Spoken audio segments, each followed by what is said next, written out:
So this guy, the unlikeliest of heroes, saved Nintendo when it was on the verge of collapse. Now, his name is Gunpei Yokoi, and he wasn't a game designer.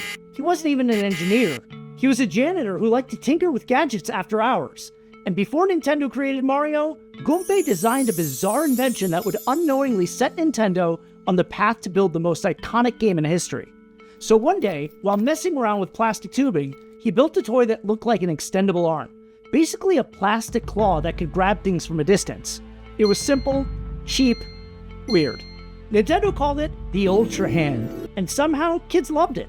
It sold over 1 million units and gave the company something they hadn't felt in years: hope. Up until that point, Nintendo had been flailing.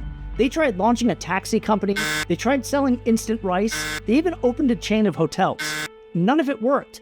But the Ultra Hand changed everything. It proved that Nintendo could invent fun.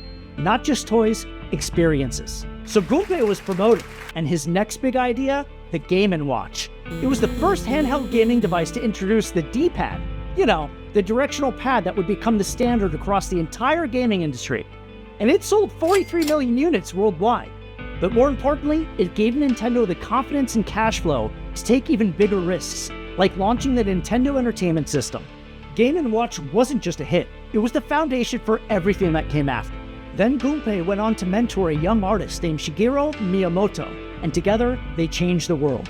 In 1981, Nintendo released a game called Donkey Kong. Miyamoto designed it, and it featured a short mustache plumber named Jumpman. You know him as Mario. And from that moment on, Nintendo wasn't just surviving, it was leading.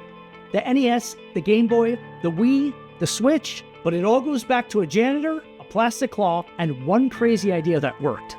So if you ever feel like your job title doesn't match your potential, just remember, Gunpei Yokoi was a janitor, and his curiosity saved Nintendo. If you want to hear more untold business stories like this, drop me a follow.